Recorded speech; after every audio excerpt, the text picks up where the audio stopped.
Hello दोस्तों, मैं आकाश आप सभी का एक बार फिर से स्वागत करता हूं, अभिनंदन करता हूं।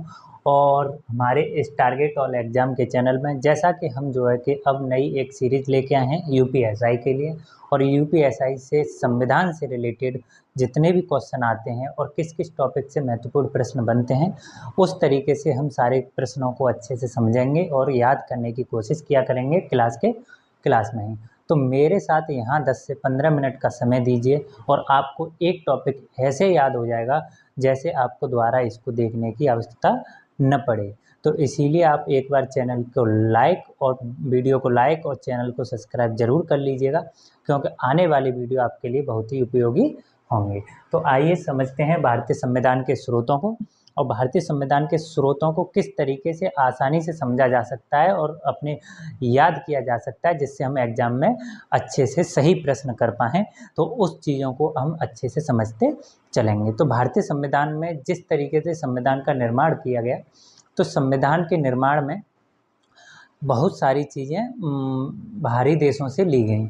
जिस देशों से लेने की आवश्यकता यह पड़ी कि हर चीज़ का एक ब्यौरा होता है और जो ब्यौरा वहाँ से लिया गया उसमें कुछ अच्छे संशोधन करके हमारे भारतीय संविधान में रखा गया। ठीक है, अब जैसे हमने कोई व्यवस्था ली, संघीय व्यवस्था या न्यायिक प्रक्रिया, जब न्यायिक प्रक्रिया वहाँ पर जो अपनाई गई उसमें संशोधन कर उसको और बेहतर बनाकर हमारे देश में संविधान में शामिल किया गया। उसी प्रकार कुछ प्रक्रिया कुछ जो हैं जो संविधान के बाहर देशों से ली गई और उनके बारे में अब जानते हैं हम भारत संविधान के स्रोत कि किस तरीके से किस देश से क्या स्रोत लिए गए हैं। तो आइए सबसे पहले हम जानते हैं भारतीय संविधान का जो अधिनियम है, शासन अधिनियम, उस शासन अधिनियम से हमारा क्या क्या बनाया गया था। ठीक है, तो हमारे भारतीय संविधान के शासन अधिनियम से हमको जो देखने को मिलता है वो एक संघीय व्यवस्था है। और संघीय व्यवस्था को हमको कहाँ से देखने को मिलता है? भारतीय शासन अधिनियम से देखने को मिलता है। तो हम इस बात को अच्छे से याद रखेंगे, भारतीय शासन अधिनियम से हमको क्या मिलता है देखने को? संघीय व्यवस्था का वर्णन मिलता है। ठीक है, अच्छा, न्यायपालिका का जो ढांचा है वो भी हमारा कहाँ से लिया गया है? वो भी हमारा भारतीय शासन अधिनियम से लिया गया है। ठीक है, जो भारतीय शासन अधिनियम है उससे जो इम्पोर्टेंट है आपको यहाँ से याद करना है कि हमारी जो संघीय व्यवस्था है वो हमारी भारतीय शासन अधिनियम से, न्यायपालिका का जो ढांचा है वो हमारा शासन अधिनियम से, और सबसे इम्पोर्टेंट जहाँ से क्वेश्चन पूछा गया है यूपीएसआई में और बार बार पूछा जाता है तो वो है हमारा लोक सेवा आयोग। लोक सेवा आयोग जो है कि हर बार का प्रश्न है। अगर संविधान से कहीं को प्रश्न बनता है और जहां उसकी वैल्यू 10 से 15 क्वेश्चन की बनती है तो वहां लोक सेवा आयोग के बारे में अवश्य पूछा जाता है। और लोक सेवा आयोग जो है भारतीय शासन अधिनियम से लिया गया है। ठीक है, आगे चलते हैं। राज्यपाल का जो पद है वो भी भारत शासन अधिनियम में वर्णित है। उसके बाद आधारभूत न्यायपालिका का जो आधारभूत ढांचा है वो भी हमारा भारत शासन अधिनियम में है। और प्रशासनिक विवरण, जिस तरीके से प्रशासनिक विवरण हुआ है, किस तरीके से प्रशासन का चलेगा और किस तरीके से हमारे देश में प्रशासन का विवरण फैला हुआ है, ये सब हमारा भारत शासन अधिनियम में दिया गया है। तो हमने प्रमुख चीज़ें देखी, संघीय व्यवस्था, न्यायपालिका का ढांचा और लोक सेवा आयोग जो है कि हमारा किस में है? भारत शासन अधिनियम से लिया गया है। आगे चलते हैं। इसके बाद हम ब्रिटेन के संविधान को देखते हैं कि ब्रिटेन के संविधान से हमने क्या क्या अपने संविधान में शामिल किया, जो कि बहुत ही उपयोगी था हमारे लिए। और जो हमारे प्रश्न बन सकते हैं उन पर मैं आपको इम्पोर्टेंट मार्क कर रहा हूँ, उस चीज़ को तो छोड़िएगा ही नहीं जिसको मैंने इम्पोर्टेंट मार्क कर दिया, क्योंकि वहाँ से बार बार प्रश्न बनते आए हैं और बनते हैं। तो आइए चलते हैं, ये है हमारा ब्रिटेन। तो ब्रिटेन में विधायी प्रक्रिया जो है, विधायी प्रक्रिया को हमने कहाँ से लिया गया है? वो हमारा कहाँ से लिया गया है? ब्रिटेन के संविधान से लिया गया है। ठीक है, अच्छा, हमारा जो प्रधानमंत्री का शासनाध्यक्ष है वो प्रधानमंत्री का शासनाध्यक्ष पद और राष्ट्रपति का राज्याध्यक्ष वाला पद दोनों ब्रिटेन के संविधान से प्रेरित हैं। ठीक है, इस बात को हम अच्छे से याद रखेंगे कि किसको? प्रधानमंत्री के पद और राष्ट्रपति के पद कहाँ से प्रेरित हैं? ब्रिटेन के संविधान से प्रेरित हैं। लेकिन हमारा जो राष्ट्रपति का पद जब लिया गया है तो वो जो है कि किससे? ब्रिटेन के संविधान से लिया गया है। आगे चलते हैं, आगे क्या है, संसदीय व्यवस्था। जो हमारे देश में संसदीय व्यवस्था और द्विसदनीय व्यवस्था जिस तरीके से चलती है, द्विसदनीय व्यवस्था, एक लोकसभा एक राज्यसभा और ये संसदीय व्यवस्था। वैसे हमारे यहाँ संसद के 3 अंग हैं। कितने 3 अंग हैं? 3 अंग हैं, जिनको आप अच्छे से समझते हैं और समझते हैं, जिनको आप 3 अंग, एक लोकसभा एक राज्यसभा और तीसरा प्रमुख अंग होता है जो हमारा राष्ट्रपति होता है। तो हम जहाँ से देख रहे हैं, संसदीय व्यवस्था हमारी ब्रिटेन से ली गई है और उसका द्विसदनीय जो है वो कहाँ से लिया गया है? ब्रिटेन से लिया गया है। ठीक है, अब आगे चलते हैं, हमारी संसदीय विशेषाधिकार। संसद के जो विशेष अधिकार हैं, संसद को जो अधिकार दिए गए हैं, उसमें क्या क्या अधिकार हो सकते हैं, वो भी प्रक्रिया हमारी कहाँ से ली गई है? हमारे ब्रिटेन के संविधान से ली गई है। ठीक है, इस यहाँ पे बहुत ही इम्पोर्टेंट है, इसको आप अच्छे से याद रखेंगे। ये है हमारी एकल नागरिकता। एकल नागरिकता के बारे में आपको एक मौखाकी याद होना चाहिए और हमेशा याद रखना चाहिए कि एकल नागरिकता का पद हमारे ब्रिटेन के संविधान से ग्रहण किया गया है। ठीक है, उसके बाद परमाधिकार प्रणाली जो है कि हमारी ब्रिटेन के संविधान से ली गई है। यहाँ से प्रमुख मैंने आपको बताया, क्या क्या बताया, ब्रिटेन के संविधान से प्रधानमंत्री का शासनादेश, राष्ट्रपति का राज्यादेश। ठीक है, उसके बाद विधायी प्रक्रिया इंपॉर्टेंट है, आपको ब्रिटेन से याद रख लेनी है। संसद की व्यवस्थाएं, संसदीय व्यवस्था और द्विसदनीय व्यवस्था और संसद के लिए जो विशेषाधिकार हैं ये ब्रिटेन से लिए गए हैं।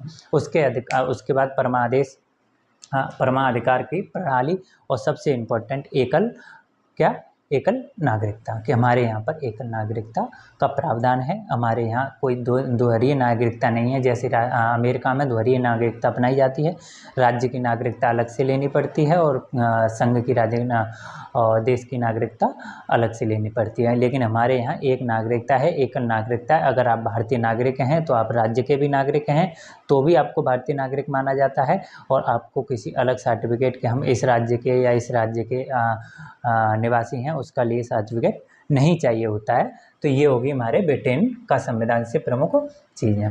इसके बाद हम आ जाते हैं अपने अमेरिका से। अमेरिका से कुछ बहुत चीज़ें बहुत ही इम्पोर्टेंट हैं। जैसे पहला हमारा मौलिक कर्तव्य। ठीक है, तो मौलिक कर्तव्य जो हमारे हैं, जो हमारे बहुत ही महत्वपूर्ण हैं, अमेरिका के संविधान से लिए गए हैं। इस बात को हम अच्छे से याद रखेंगे। ठीक है, मौलिक अधिकार। ठीक है, मैं यहाँ पे लिख दे रहा हूँ, मौलिक अधिकार जो हमको दिए गए हैं वो हमारे अमेरिका के संविधान से। और राष्ट्रपति पर जो महाभियोग की प्रक्रिया चलाई जाती है, उस राष्ट्रपति पर महाभियोग की प्रक्रिया का जो वर्णन मिलता है वो हमने कहाँ से लिया गया है? अमेरिका के संविधान से लिया गया है। उसके बाद सुप्रीम कोर्ट, हाई कोर्ट और इनके जजेस को किस तरीके से हटाया जाना है, इनके जज के हटाने की जो प्रक्रिया का वर्णन है वो भी हमने कहाँ से लिया है? अमेरिका के संविधान से लिया है। ये बहुत ही इम्पोर्टेंट है, इसको आप अच्छे से याद रखेंगे, यहाँ से बार बार क्वेश्चन पूछे गए हैं। महाभियोग की प्रक्रिया कहाँ से लिया गया है? अमेरिका के संविधान से। और मौलिक अधिकार कहाँ से लिए गए हैं? और ये मौलिक अधिकार हमारे अमेरिका से लिए गए हैं।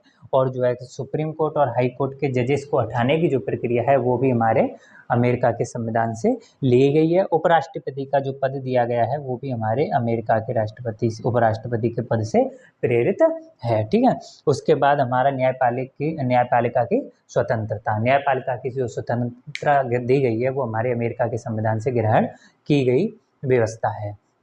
अच्छा, आगे चलते हैं। आगे जाने से पहले हम अब देखते हैं हमारा कनाडा देश। जब कनाडा के संविधान से हमारे देश में ऐसी कौन सी प्रमुख चीज़ें हैं जो हमने ग्रहण की हैं, उसमें सबसे पहले एक संघीय व्यवस्था आती है जो हमारे भारत शासन अधिनियम से भी ग्रहण की गई है और यहाँ से भी ली गई है। इन दोनों के संविधान से जो भी अच्छी अच्छी चीज़ें हैं संघीय व्यवस्था में वो हमने शामिल की गई हैं। ठीक है, उसके बाद हम देखते हैं अवशिष्ट शक्तियाँ, जो हमारे संघीय व्यवस्था को अवशिष्ट शक्तियाँ प्राप्त हैं वो कनाडा के देश से ली गई हैं, जो केंद्र में निहित हैं। ठीक है, उसके बाद केंद्र द्वारा राज्यपाल, ठीक है, केंद्र द्वारा राज्यपाल का नियुक्त करना, इस प्रक्रिया को हमने कनाडा के संविधान से लिया है कि हमारा जो राज्यपाल की नियुक्ति होगी वो केंद्र सरकार के द्वारा की जाएगी। और केंद्र सरकार के द्वारा अगर इस राज्यपाल की नियुक्ति की जाएगी तो यह प्रक्रिया जो हमने ग्रहण की है वो कनाडा के संविधान से की है। ठीक है, इतना आपको अच्छे से समझ में आ गया होगा। उच्चतम न्यायालय का परामर्शी निर्णय, ठीक है। उच्चतम न्यायालय का जो परामर्शी निर्णय होता है उसकी प्रक्रिया भी हमने कनाडा के संविधान से ली है। आगे चलते हैं, अब हम अपने ऑस्ट्रेलिया के संविधान पर आते हैं, जिससे बहुत ही इम्पोर्टेंट क्वेश्चन बनते हैं और बार बार यहाँ से पूछा जाता है। जैसे हमारे संविधान की प्रस्तावना जो स्टार्टिंग होती है, तो संविधान की प्रस्तावना से होती है, तो प्रस्तावना से ही क्वेश्चन बन जाता है कि हमारे संविधान की प्रस्तावना किस देश के संविधान से ली गई है। तो उसका स्रोत है ऑस्ट्रेलिया, याद रखना है, हमेशा याद रखना है। सबसे इम्पोर्टेंट समवर्ती सूची का वर्णन किस देश के संविधान में मिलता है, तो वो हमने ऑस्ट्रेलिया के संविधान से ग्रहण किया है। संयुक्त बैठक, जब राष्ट्रपति जो है कि दोनों सदनों की संयुक्त बैठक का आगमन करता है किसी भी विधेयक पर, है ना, या किसी भी विधेयक पर जब राष्ट्रपति संयुक्त बैठक बुलाता है, तो इस चीज़ का वर्णन किस में है, ऑस्ट्रेलिया के संविधान के संशोधन उससे लिया गया है। उसके बाद हम जानते हैं कि व्यापार, वाणिज्य और समागम की स्वतंत्रता, व्यापार करने की स्वतंत्रता और वाणिज्य करने की स्वतंत्रता, समागम करने की स्वतंत्रता, कहीं भी आने जाने की स्वतंत्रता हमने जो है ऑस्ट्रेलिया के संविधान से प्रेरित है, ठीक है। उसके बाद एक जर्मनी से सबसे इम्पोर्टेंट आपको याद रख लेना है और भूलना नहीं है, मौलिक अधिकारों का निलंबन। मौलिक अधिकारों का निलंबन नहीं किया जा सकता है, ये जो है कि हमारे जर्मनी के संविधान से लिया गया है। लेकिन मौलिक अधिकारों का निलंबन केवल और केवल आपातकालीन स्थितियों में किया जा सकता है, इसका वर्णन हमने जर्मनी के संविधान से लिया गया है। इस बात को हम अच्छे से समझ जाएंगे।